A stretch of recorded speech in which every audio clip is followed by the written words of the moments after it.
back to my channel. So I thought I would start this new little segment, which is really just me procrastinating and not wanting to do a test, but I haven't had a video up in a month, so it's okay.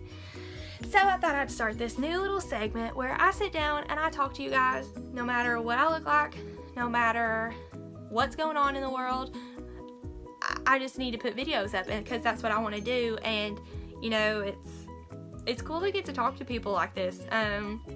So normally I have my makeup and, you know, I hide behind my makeup basically, and I have this totally different kind of personality that comes out when I talk about makeup and I film like that.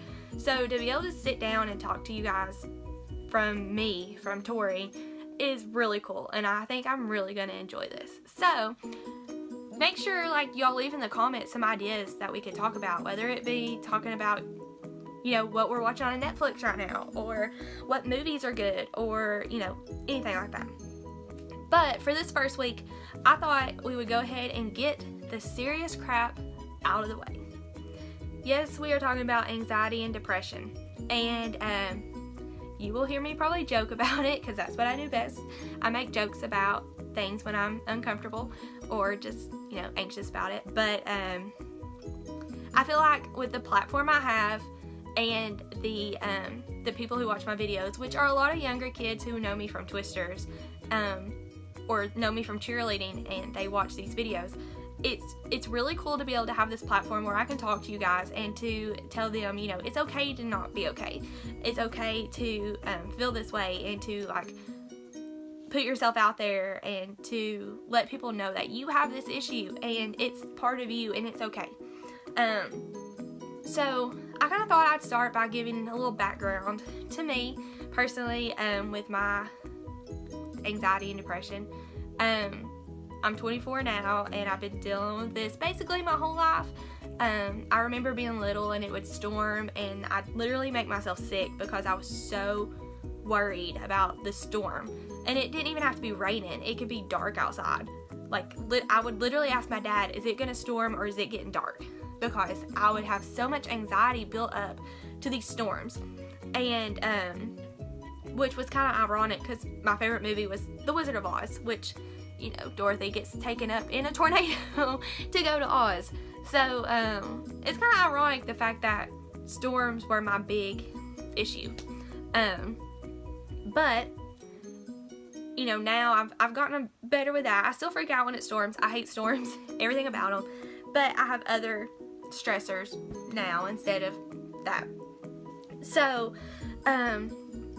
being little, I remember the storm issue. As I got older and I started competitive cheerleading, I remember, you know, like days we'd go to competitions and my stomach would hurt just constantly, like the whole time. And I thought it was just no big deal. Everybody's stomach hurt because they were nervous. But I would get to the point where I was throwing up before each competition.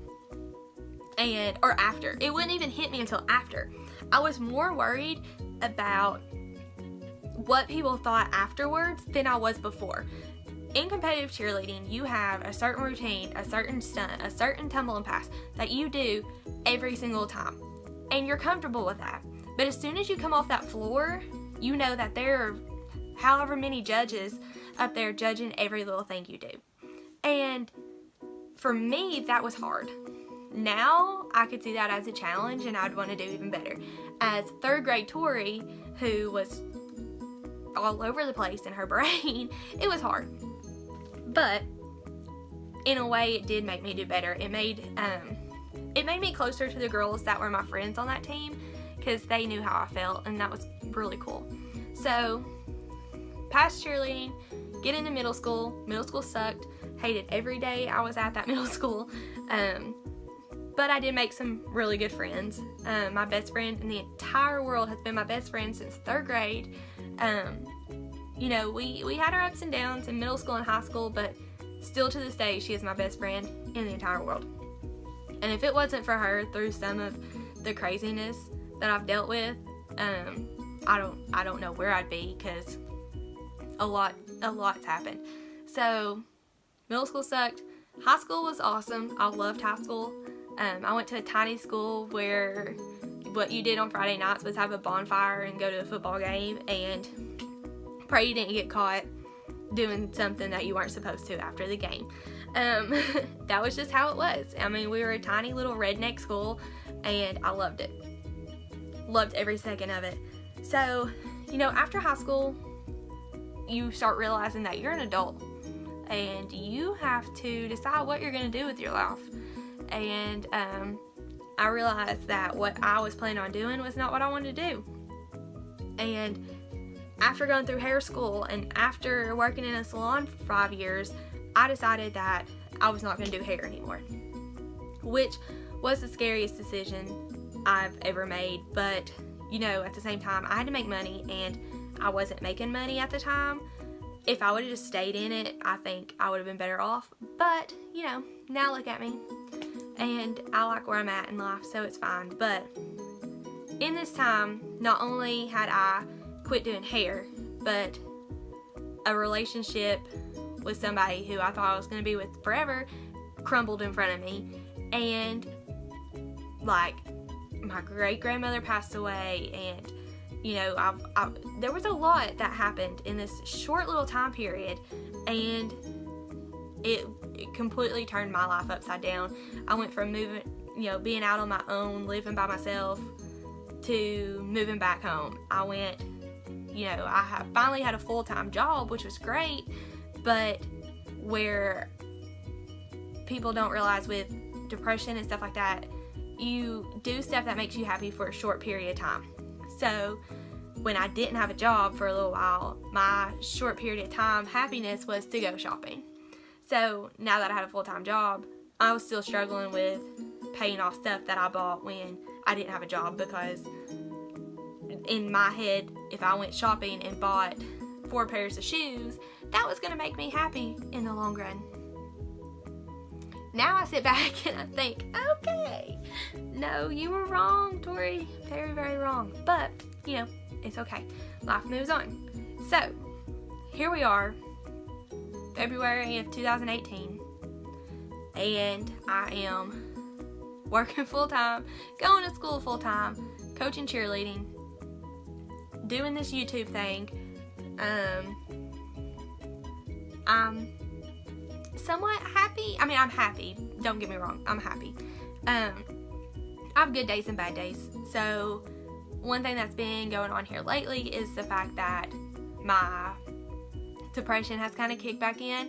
I am on some medicine for it, but, you know, it's not always a home run with it. So, that's kind of kicked back in. That's been hard this time. For some reason, it's a lot harder this time. I don't know if it's kind of the stuff that I have going on with, you know, my brother got engaged and they're having a baby. My best friend got married and they're happy and like this cute little family. And then there's me and I'm by myself still. I think that's a lot of the issue deep down where you don't think about it. Like I don't think about it. I just kind of, you know, move on with life and it'll happen when it happens, and that is what I think every single day. But I think that's kind of a little bit of the source to the depression issue coming back, plus the fact that I'm drowning in school and feel like I'm going crazy.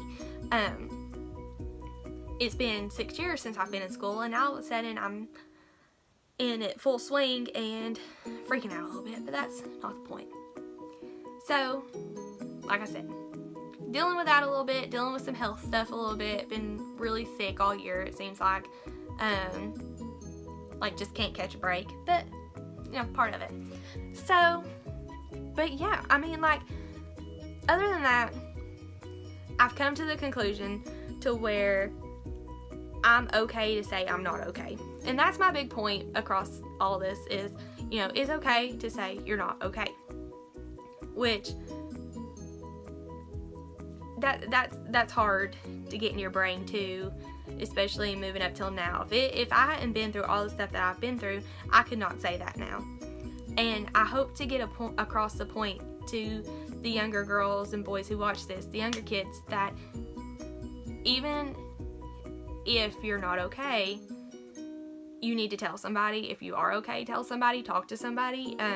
A lot of times I wouldn't talk about it, and it would dig deep down, and then all of a sudden I'd just explode, and nobody could figure out why all of a sudden I was crazy Tori on, yelling at everybody.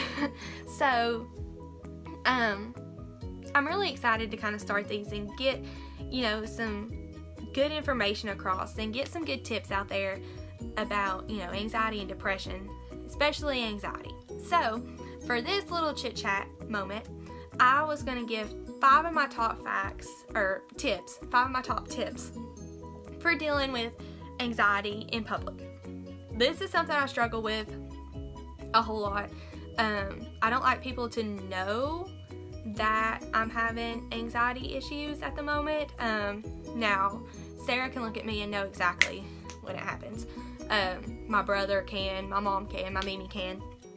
But I try to deal with it myself before it escalates. So, tip number 1 is to breathe. Remember, just take deep breaths, and that really calms everything down. Tip number 2 is to essential oils. Essential oils are great. Even, I know this sounds crazy. I know, I'm crazy.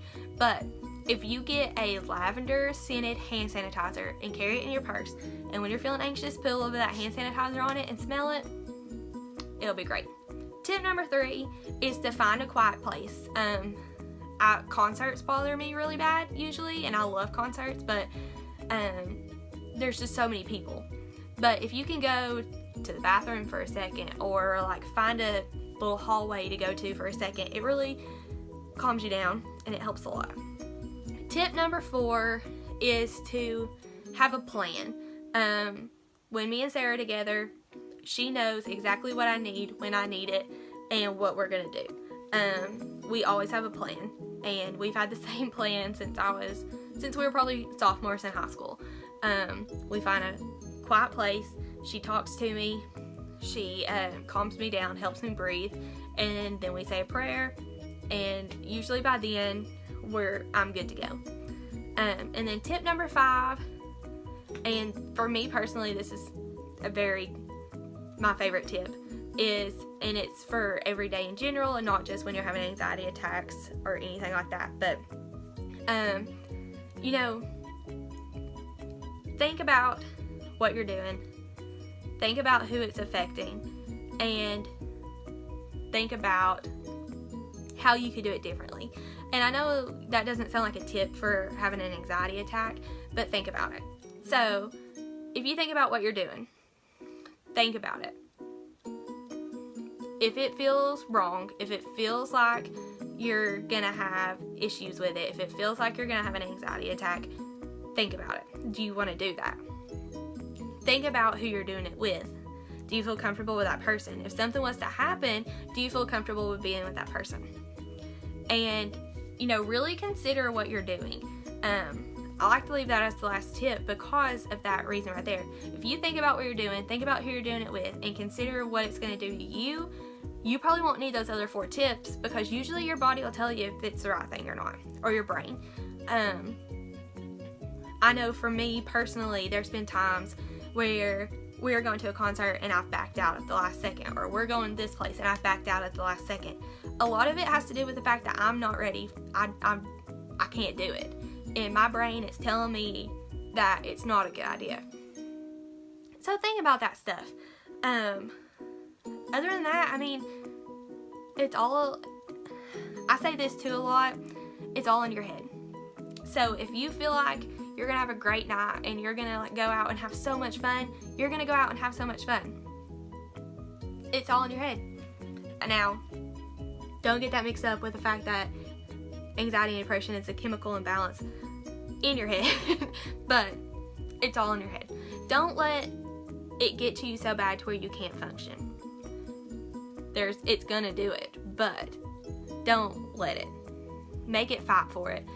Fight for your freedom in it, because that's a hard thing. Fight for the fact that you don't want to lay in bed on a weekend.